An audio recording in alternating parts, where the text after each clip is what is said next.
डहरे देउराली धार्मिक, प्राकृतिक तथा ऐतिहासिक र सांस्कृतिक महत्त्वको पवित्र भूमि हो।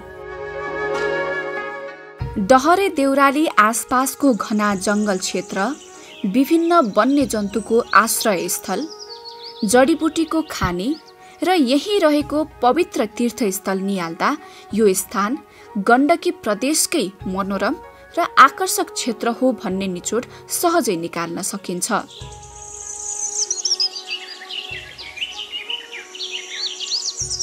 यी लगायत परापूर्व कालमा अन्य धेरै ऋषि महर्षिहरूले तपस्या गर्ने गरेको पवित्र तपोभूमि भएकाले पनि तपस्यामा लीन हुँदै ध्यान गर्नेहरूका लागि डहरे देउराली विश्वकै उत्कृष्ट मध्येको एउटा गन्तव्य हो भन्न सहजै सकिन्छ।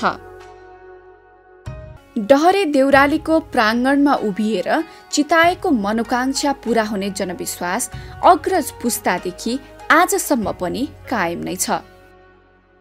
यसले पनि विशेष गरी धर्मप्रति आस्था राख्नेहरूका लागि डहरे देउरालीको पवित्र भूमिमा पाइला टेक्नु भनेको स्वर्ग पुग्नु जत्तिकै हो भन्ने मान्यता आम जनमानसमा रहेको छ।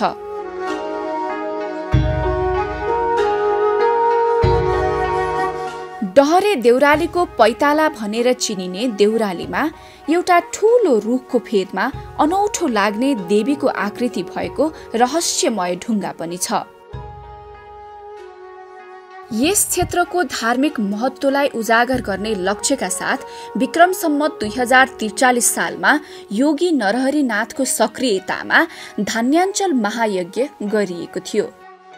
धान्याञ्चलका क्रममा मुस्ताङ जिल्लाको चर्चित धार्मिक स्थल मुक्तिनाथबाट अग्निज्वाला ल्याइएको र उक्त अग्निज्वाला अहिले पनि बलिरहेको छ।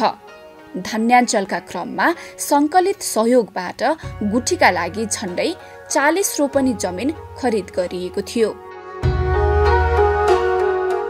रामायण लगायत पौराणिक इतिहासका विभिन्न कालखण्डहरूमा समेत डहरे देउरालीको चर्चा परिचर्चा हुने गरेको किम्वदन्ती भेटिन्छ।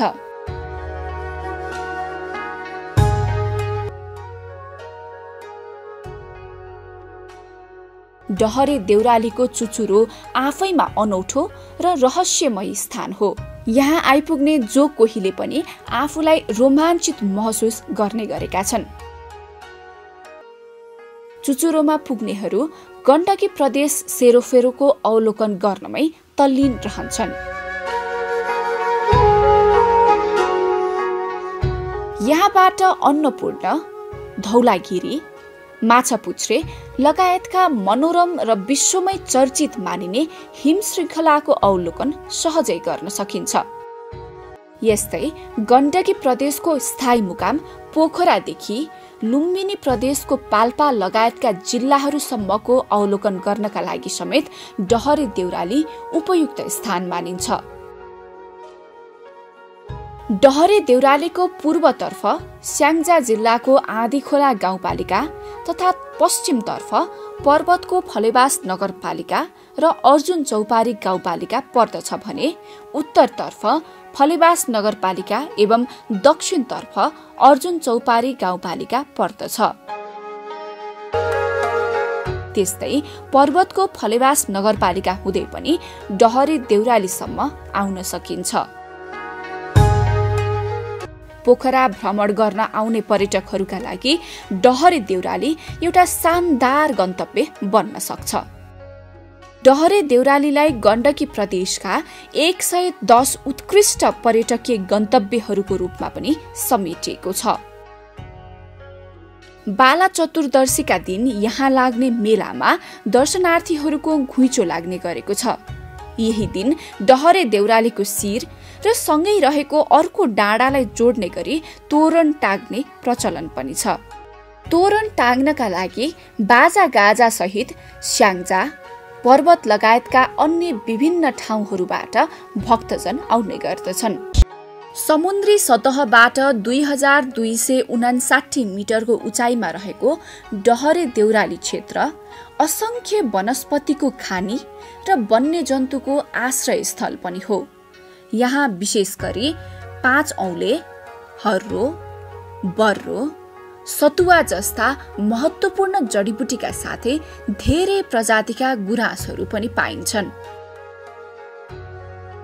यस्तै यहाँको घना जंगलमा सयौं वन्यजन्तुहरू र 50 भन्दा बढी प्रजातिका चराचुरुङ्गी रहेका छन्।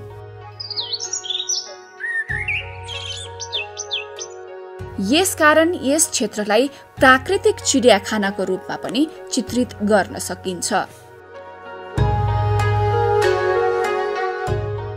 यी सबै विशेषताहरूका कारण डहरे देउराली विश्व पर्यटन जगतकै महत्त्वपूर्ण गन्तव्य बन्न सक्ने विशेषताहरूले भरिपूर्ण क्षेत्र हो भन्दा फरक नपर्ला।